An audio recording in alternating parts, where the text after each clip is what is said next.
afụlụ m nwaanyị a m ga-anụ nwanne m nwaanyị si m anụ ya na ọ na-akwụgharị nsị ya mba ma o jidelie n'aka ọ sị m mba kama na ya ma na ọ na-akwụgharị. So ịgbagonu duto na o nwere evidence and then I love those girl like mgbe m fụlụ ya mụ na ya si Ibonyi this is everything I want nye me insist wee nụba this girl nye gere nwanne ya nwaanyị ntị nye ajụkwala mamia sị na ya mara maka ya ọghọta na mana nwanne ya nwaanyị na-ekwudebe na-asị ya na nwa na-ekokwa ekpe ahụ na ọ na-agba n'aka nwoke and n'ifela ada emie ịgbago onu nye mesie investigation nye afụrọ ihe anụ wee kwuru nya wee janụbịa wee kpọlị ya wee pụọ na siti mana siti hapụrụ abụrọ siti nke tere aka na fa na Ọnịcha then parents anọrọ ọka ọkwa na ife a na-eme ọsị m nne oluo one day nwunye wee sị ka ọ na ụlọ jefo mamia na papia because na o nwere ife a na-eme magolo ife ụmụnna na-eme mamia wee sị ya nata ka ọ bịa join ya ya wee sị ya na banyesie enyi ego wee na luo so ya na mamia nọsịa nachigeta azụ mamia wee kpọọ ya na fon si ya congratulations ndị afọ na-egbatugo nwunye gị tolutubu ya afa na-etu ya afa nna gị mụrụ gị nwoke zuru ezu amụrụ m nwoke nke nwa nke ịmagolu ya do surprise na-asị ebi na nwunye ya gwara mamia na ya dị ime ya anọgide si kedu ife o ji bụrụ ụzọ gwa mamia not nyanwa ịmagolu ya na-eche so many things ọ sị m nne nwunye ejesi ebatanya na-ege ntị ka ọ sị ya na ya dịkwa n'ime ntụrụlụ mgbam ya na-ege ntị ka ọ sị ya na ya dị ime ntụrụlụ mgbam ya wee jụba ya ajụba wee sị ya nwoke ịdị ime na mama m sị na ịdị ime ọ sị ya nyanwa ya tụrọkwa ime o na o nwekwa ime ya dọ ya wee kpọọ mamia wee sị ya na nwunye esekwa na ya dụrụ ime o maybe na ime mistake mamia sị ya na ya bụrụ nwatakịrị ya bụ okenye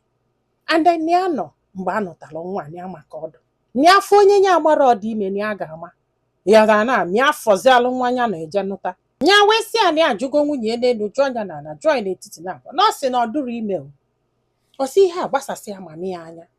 mamia bịa ka oshiba onye asị ya calm down na o nwere ike bụ na ọdụ nwee ike mana ọ gwara ya nọ na ha afụrọ ya mechakwalụ no o mesizi after 3-4 months ọ dị ime ya wee kpọọ mamia wee sị ya na nwunye dị ime kịta ahụ mamia wee kwela olo ka mụọlụ nwa mamia bịa na-egbu emeli si na ya ghọtara what happened si ya na onwere ife suspect si na onwere ịmagoro ha na-ewute mamia wee mụsịa nwa afọ wee na-esi enyi ọmụgwọ o wee lụọ one day na nwunye bịa na shop ya wee wesiela ife ọ chọrọ ịmago na ọ na-achọzi na anyị ebunye akpa na lie ego nya nyenyile nya jidelie mgbe mmadụ bịara igo ife na shop nya sị ya jidegodulu m ego so one guy na-abịarịtanụ wee chema nwunye ọ bụ igoli ife ọ mara na nwunye ka ọ bụ ọ sị ya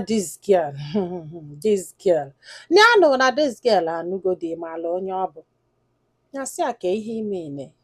o nwere ife o mee ma ọnụ ọ dị ọ na ọ dịrọ mma inu ọ sị ya mba na ọ bụrụ ife nya mine na this girl na onwe one guy nya na ya na-abọ na-akwụ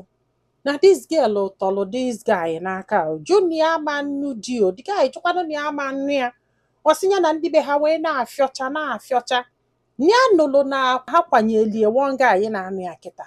yọrọ kịta and na the guy enwere idea ọ sị ya na ife a na-agwụ ya ihe a bụ na ọ nụsigo di mana ya ka na-afụkwa ya na nke that guy na everybody maala that guy ya na ya na-abụ na-abụ ya sị ya which guy bụ ife anwa ọkpa afa the guy ọ sị ya na ife ebele the guy na-anụ ya ji emeli bụ na ọ mụgodo olie nwa na ọ the guy ya amụ ya bụ nwa na ọ na-abịa na nke this guy tufu ọnya na-ajụ ma di nwa na-anụ ya ma isi ọ dụkwa ya mma ya kụja ya sị ya ihe ị na-ekwu kịta eziokwu ọ sị ya hịa ya n'ezi ezo ya ga-ekwu ya n'iri esef ya ọ chọọ ya kpọchigo enyi azụ ka akpa afa the guy ya wee nakwube nwunye wee lụọ wee chọpụ ya wee sị ya eziokwu na gị na onye dị otu na-akwụ ya fọrọ ya kịta ya ajụsi gị ajụjụ nke ya chọrọ ịjụ gị nke gị and then ya chọrọ ka esi alị ya sị maka na ya amagolo everything eziokwu na gị na ya na-abụ na-akwụ ọsị eziokwu na ị nụsịrị di gị na aka na-akwụ ọsị ọsị ya ma ọ na ọ gbara na ọ na-adụ di ọsị na ya ma na ọ dịghị anyị ka alọvụ chọọ ịnụ ya mana ndị be ha ekwere na ya ga-ezu ike na ifefa na-agwa ya bụ ya na ọ dị ya na ọ dị the guy si na ya dụbere dị ya dị willing to wait for the guy mana ndị be ha ekwere ya anụmanụ di na ya wesị ya so na nwa anụ wee mụrụ kịta nọọ nwa the guy ka ọ bụ ọsị na wee na o nwekwara ike o na sị what na o nwere ike ọ bụrụ dị like now ọ sị ya na o nwere ike nya dụ sọrị na ọ dịghị anyị ka lọvụ mana ndị be ha kwere anya nụba di ya wee nụba di. Chei, ọ sị m nne isi gbaka anya anya ebulu jọgụ glass jọgụ dị na tebụl pịarie nye n'aja wee sị ya chekwala o so n'ihe ịnọbe m eme bụ ka dịga anyị do redi ka ị wee nụbazi anya ife unu kpara ọgba nkịtị ya wee sị ya chele so na nwa a bụ nwa dịga anyị obebe akwa this girl bebe akwa ọ sị m nne nya nọla ana na flọ ụlọ ọtọ nọla ana na couch ụlọ ọtọ nọla ana na dining nya metụ this girl aka nya egbu onye nya mụrụ ife a ga-eme nya wee sị achekwala o na o nwere mgbe mama m si na ịdị ime ka ọ na iduru ime ịdị ime ka ọ na iduru ime mgbe mama m si na ịdị ime ọ sị enya dị ime kedu ife mere afọ ime ahụ ọ sị enya ji ewopie ọ na-agbala ime enunwe o wepụrụ nọọ ime nke die ka o wepụrụ wee dobezie nke enyi nwoke tụbalị ya alụ na-eme diga wee sị ya kedu ife mmelọ gị ka ndị be unu si na ịma nche dis guy ị nara agwa m ọ sị na ndị befe si na ọ bụ na ọ nụrụ dis guy na fa ga-edis onye n'ọnya ma enya nche wee nụbịa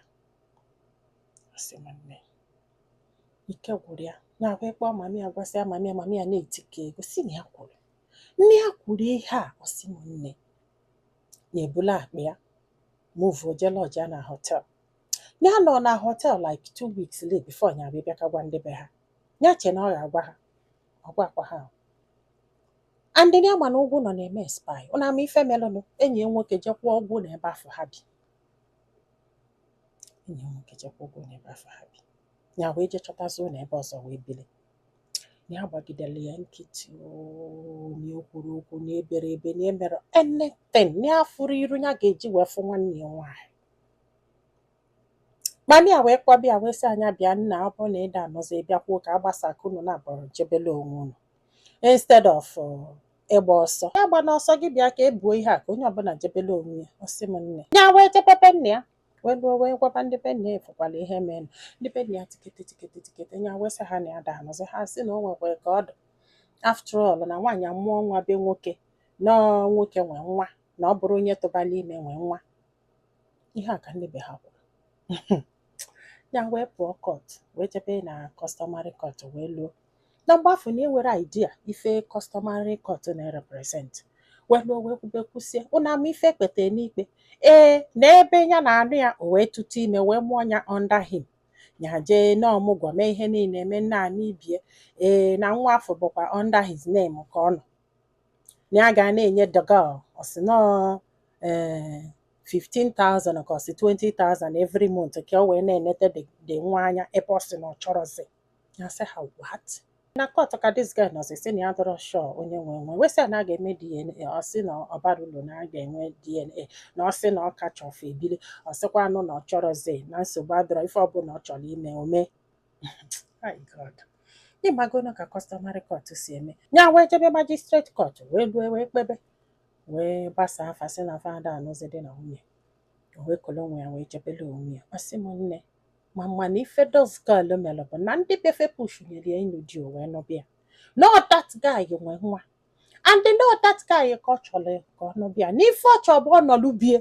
ọ na-amụlụ that guy nwa until ọ dị ready ha wee gwazie anya na nwa abụrọkwanụ nke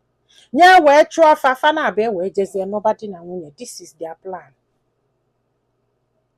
Ụfọdụ ụmụ nwaanyị bụ amụsụ in fact ụfọdụ ụmụ nwaanyị bụ ụchụ in fact ife nwaanyị emere nwoke ọfịfụ nwoke when it comes to ụmụaka onye ka ọ ga-abụ ụfọdụ ụmụ nwoke fa na-ekpokegharị abụ nwoke na-achị ọchị na-asị na ndị a amara ife bụ nwaanyị sọm ụmụ nwaanyị bụ chameleon ijibe oji fesolo gị jibe ịchaba ọcha fesolo gị chaba o nwere ife dis guy ime kịta ọkwa akị a dị ọcha akị a na-abọdụkwa ọcha na ọkwa just ka ọ nụọ nwaanyị na ibie na anụ mana akpa ntị dukwunu ya ndị nwoke ọbụla ada ego ụmụnne ndị nwaanyị ntị Ana m agwa unu out of experience. I'm telling you, ọ dị very important ịbụrụ nwoke. Ọ bụgodu na nwanne gị nwaanyị afọ bụ atụrụ na ọ mara ife, listen to her. Ọ bụrụ na okwu nke mara ka isi eme, jụọ ọnya sị ya, kedu ife ị chọkwara ka m mee? Ka ị mara ebe ọ na-eje. Nwaanyị m ibie na ịka this guy si wee kwọchasịa ka tiela ọkụkọ akị. Nwere ife ekpetelie. Wasted years bụ wasted years. Ọ na-abụ na-akọ akụkọ ife ụmụ nwoke na-eme ụmụ nwaanyị na this my page. Ihe a na-ege na ya na-afụ. Ya na-ege, ya na-prepare mind ya mgbe ya ga-akọrọ m. Ụmụ nwaanyị ụfọdụ na-eziokwu na ụmụ nwoke na-aka eme mgbe ụfọdụ, mana nwaanyị aga eme gị eme na ọ ga-emesi gị ka ekwu. Ọ ga-eme gị from A to Z. Ọ bụrụ asị, nwaanyị aga eme gị ife. Mana ọ bụkwalụ m unu ga-akwụ m even penny m tụwara n'isi gị. Ịmara ma nke m kwụrụ n'ụlọ ọgwụ, unu ga-akwụsị m fancha niile. That guy sef m ga-akpụrụ ya kpọchie. Sị m na ya hapụrụ ife niile na ya kalele all those things. Ya just jebele onwe for that na-eme ikibedi up his mind. Ị na-enyere nwaanyị ọzọ anya na because na ya mara how to trust them. I don't blame you, but part of all this is your fault. You would have listened. Or mee n'ezigbo investigation. Okwu ọbụla, story ọbụla akọrọ akọ, ife ọbụla emere eme, etu ọbụla esi wee kwuo onye, there must be atom of truth n'ime ya. Debate and give it time. You may change your mind before you know it. Ike gwụrụ. Ndị be anyị, daalụ nụ ka ọ dị n'ụbọchị ọzọ.